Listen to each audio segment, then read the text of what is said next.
Alphonse Elric, the boy who would not let anyone else die if he could help it.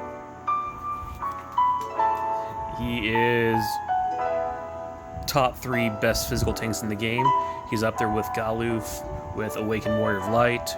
He's got some more utility than Awakened Warrior Light or Galuf has. Galuf is a AT frame chaining tank, which is great for him. Alphonse fits in well with our current meta because we have a lot of Stardust Ray chainers, and Alphonse has those chaining families, as well as giving you some little bit of stuff added in there, such as on one of his chaining attacks, he decreases attack and defense by 60%. Not the greatest, not the worst. You have a dedicated breaker, you're probably not going to be using that. Then you go into the next two ones, Rush Attack and Body Slam. Rush Attack is a 0.7 for the first 9 hits, and then 6.3 times mod finisher on the last hit, and then it gives you physical damage mitigation for the caster, so only Alphonse gets this, for physical damage for 30% for 4 turns. Gives him a 3000 HP barrier for 4 turns, and then Body Slam is a 1.6 times mod for the first 9, and then a 10.4 times mod on the last hit, which gives him a 4000 HP barrier. Now that is not bad at all.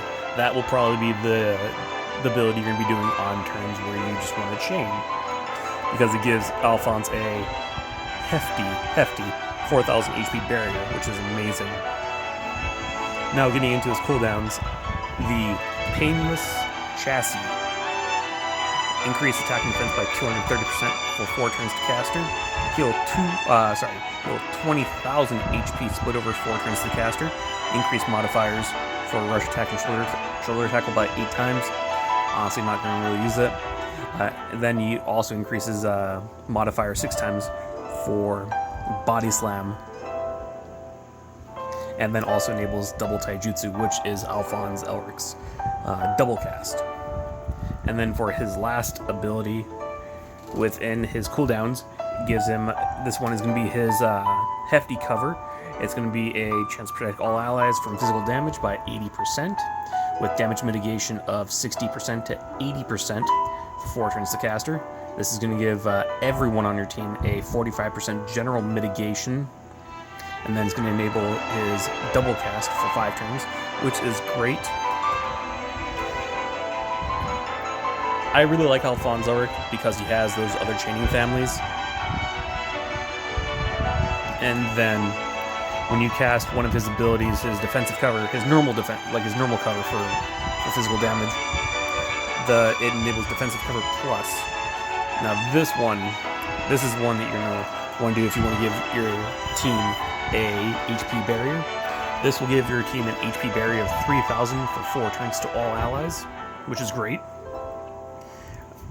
And then his big limit burst, increase defense and spirit by 200% for 4 turns for all allies, mitigate damage, general damage, by 50% for 4 turns for all allies, and then of course grant a HP barrier of 4000 for all allies.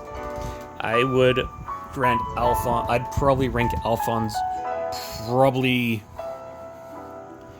right below Galuf, but right above Awakened Warrior of Light, just because of the utility that he brings. The only thing that Alphonse Elric doesn't have is that nice 80% draw attacks. He does have the standard 50% that a lot of our current tanks have in the game, which isn't bad. I mean, you can always just put on draw attack gear on Alphonse.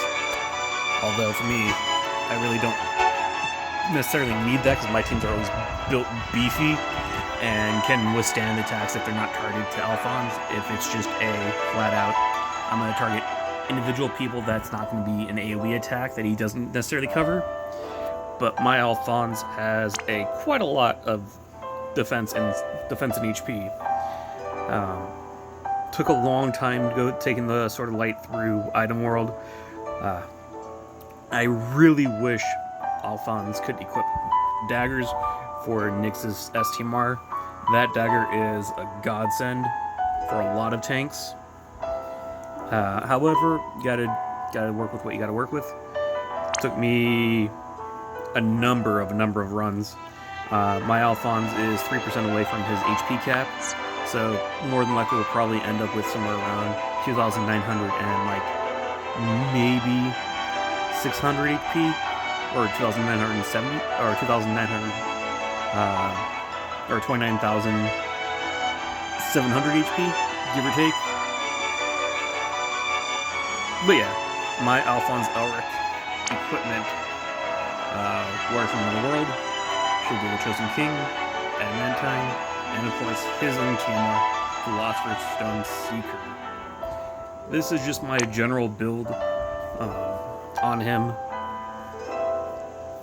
Not the greatest for like not the greatest for like elemental resistances, but like if you have any of the top tier supports right now, any degradation on any of the elements that you have right here can always be covered by them specifically, and having those extra beefy stats like the 2,000 plus defense and 29,000 plus HP, you're gonna survive pretty much anything. And then of course you're giving yourself full status immunity. We're already immune to confusion, silence, blind, and stone. Silence and blind don't really matter for Alphonse because all of his abilities are abilities and not magic. So what we're looking for is we need to get him paralyzed resistance and then disease resistance. Those are the two ones that we're looking for right now because he's already confused and stone resisted. And then of course you can always use like Myra, Ayaka, get yourself that sweet stomp resistance. And then of course you always have to worry about charm resistance, but that's something that can always be taken care of by your support or healer. And from there, you're pretty much covered. I really like Alphonse. I've taken him through several trials. His chaining aspects do come in quite nicely. I have been using him with Edward. They work very well together, mainly because they also chain Stardust Ray. Increases Edward's damage output just slightly, because when you have two Edwards plus an Alphonse, you're chaining that Stardust Ray all around. You're increasing you're increasing the chain damage, you're increasing those chain counts, so that's always good. But yeah, Alphonse Elric, really like him. I wasn't originally going to pull for him. Started watching Full Metal Alchemist Brotherhood again, and I let the hype get to me. I pulled one on a daily, and then I used a little bit of Lapis and tickets and got my second one. I hope everyone had good luck with that Edward and Alphonse banner, along with the King Bradley, or Führer Bradley, and our boy Roy Mustang. I hope everyone got the characters they wanted, and I hope you guys have good luck with that current Gilgamesh banner and our Alder 5-0, although I doubt pretty much anyone's going to be pulling for the Alder 5-0 because Sakura and Nicole kinda aren't in the meta right now, unless you really like them. I like both of them, but I'm going to let them come to me as off banners. But yeah, hope everyone has good luck. Peace out.